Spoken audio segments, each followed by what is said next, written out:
की शुरुआत करेंगे उत्तर प्रदेश से जुड़ी एक बड़ी खबर जो इस वक्त आ रही है उसी से। यूपी का मदरसा एक्ट संवैधानिक है या असंवैधानिक, इस पर सुप्रीम कोर्ट के 3 जजों की बेंच ने फैसला सुना दिया है। सुप्रीम कोर्ट ने यूपी मदरसा बोर्ड एक्ट 2004 को संवैधानिक घोषित किया है और यूपी मदरसा बोर्ड की संवैधानिकता बरकरार रखी है। सुप्रीम कोर्ट ने कुछ प्रावधानों को छोड़कर उत्तर प्रदेश मदरसा शिक्षा बोर्ड अधिनियम 2004 की संवैधानिक वैधता को बरकरार रखा है। कोर्ट ने कहा है कि यूपी मदरसा एक्ट संवैधानिक रूप से सही है।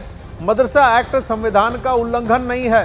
हाँ, लेकिन हायर एजुकेशन में यूजीसी की बात सामने रखी है और यह कहा है कि फजल और कामिल जो वहां पे प्रोविजंस है यूपी मदरसा बोर्ड में वो अनकॉन्स्टिट्यूशनल है, असंवैधानिक है।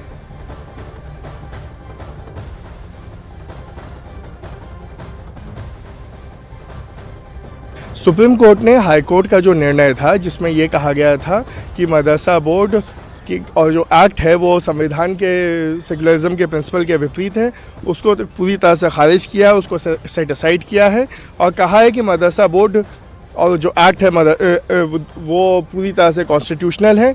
जहाँ तक कि कामिल और फाजिल डिग्री का सवाल है, जो कि हायर डिग्री होती है ग्रेजुएशन लेवल की, उस पर उन्होंने कहा है कि ये मदरसा बोर्ड कन्फर्म नहीं कर पाएगा, लेकिन मुंशी, मौलवी और आलिम की डिग्री जो 10वीं 12वीं के बराबर होती है उसकी पूरी वैलिडिटी रहेगी।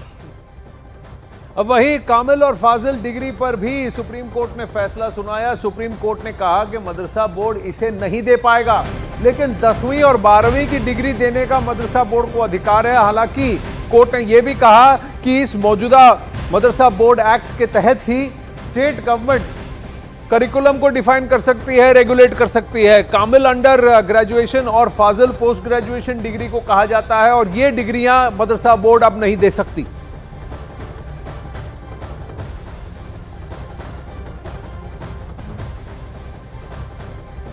अब वहीं सुप्रीम कोर्ट के फैसले का मुस्लिम धर्मगुरु मौलाना खालिद रशीद फिरंगी महली और केंद्रीय मंत्री गिरिराज सिंह ने स्वागत किया है।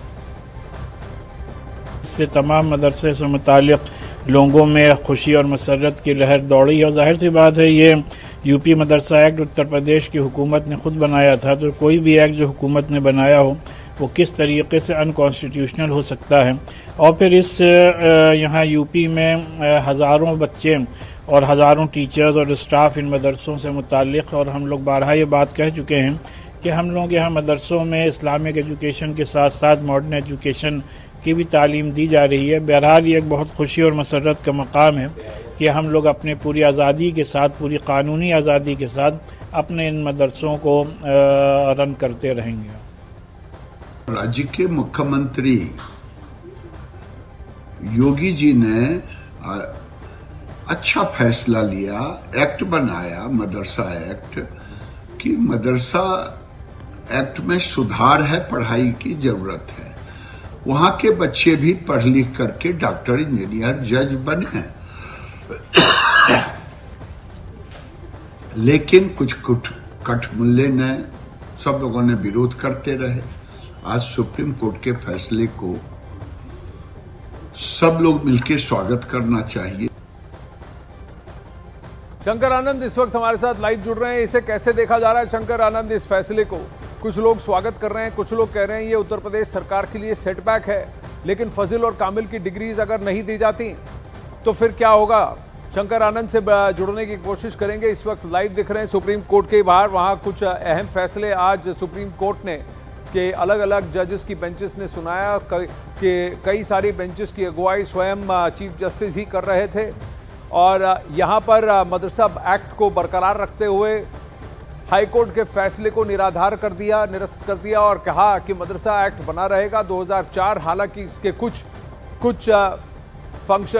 क्लॉजेस को उन्होंने कहा कि इसमें संशोधन की आवश्यकता ही नहीं। फजल और कामिल की ये डिग्रीज जो हैं ये असंवैधानिक हैं। यूजीसी जो डिग्रीज देगा उसी का पालन करना पड़ेगा। कहीं ना कहीं शंकर आनंद, उत्तर प्रदेश सरकार क्या गिरिराज सिंह जी की जो कह रहे हैं उसी की हाँ में हाँ भरेगी कि देखिए हमें रेगुलेट करने का अधिकार मिल गया है और मदरसा बोर्ड हायर एजुकेशन की डिग्री नहीं दे सकता?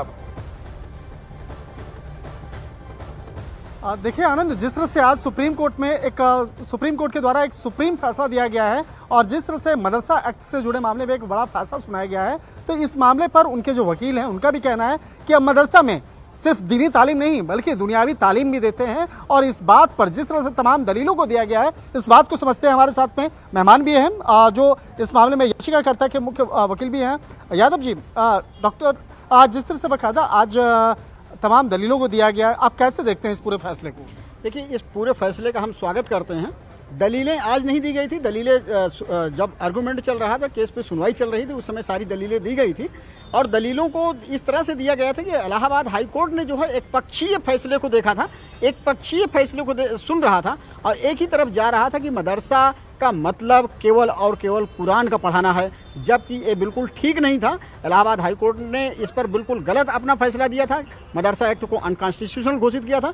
सुप्रीम कोर्ट में जब हम अपनी दलीलें दिए कि मदरसा में जो है सारी एजुकेशन दी जाती है, इंक्लूडिंग रिलीजियस बुक पढ़ाई जाती है, ऐसा नहीं है। जिस तरह से आप जो है सरस्वती शिशु मंदिर में संस्कृत पढ़ाते हो, संस्कृत के साथ साथ सारे अन्य सब्जेक्ट पढ़ाते हो, सरस्वती शिशु मंदिर भी गवर्न होता है एक इंस्टीट्यूशन, उसी तरह से मदरसा भी एक रिलीजन से अगर गवर्न हो रहा है तो यहाँ पर सारे विषयों के साथ साथ रिलीजन की किताबें पढ़ाई जाती हैं। शंकर, और इसके लिए सुप्रीम कोर्ट वकील साहब गलत दलील दे रहे हैं। संस्कृत भाषा है और कुरान किताब है, उर्दू भाषा की बात नहीं हो रही है यहाँ पर एक किताब को पढ़ाने की बात हो रही है, एक दीनी तालीम देने की बात हो रही है। अगर ये कह रहे हैं कि दीनी तालीम के साथ साथ मॉडर्न एजुकेशन दिया जाएगा तो ठीक है, लेकिन प्रदीप कुमार यादव जी की दलील की सरस्वती शिशु मंदिर में संस्कृत पढ़ाया जाता है, वो दीनी तालीम है, वो दीनी तालीम नहीं है, वो भाषा की तालीम है।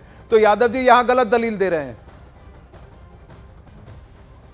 देखिए, यहाँ पर जिस तरह से अगर उच्चतर शिक्षा की अगर बात करें तो, लेकिन उस मामले पर जिस तरह से उसको अनकॉन्स्टिट्यूशनल बोला गया और संवैधानिक करार दिया गया है कि मदरसाज में उच्चतर शिक्षा की तालीम वहाँ पर नहीं दी जा सकती, इसको आप कैसे देख रहे हैं? इसका भी हम स्वागत करते हैं, क्योंकि किसी भी देश में कोई भी इंस्टीट्यूशन जो होगा वो किसी न किसी एक जो है एक्ट के तहत गवर्न होगा, किसी स्टैट्यूट के तहत गवर्न होगा। जो इंडिया में है, हिंदुस्तान में है, हायर एजुकेशन वो यूजीसी एक्ट के तहत गवर्न होती है।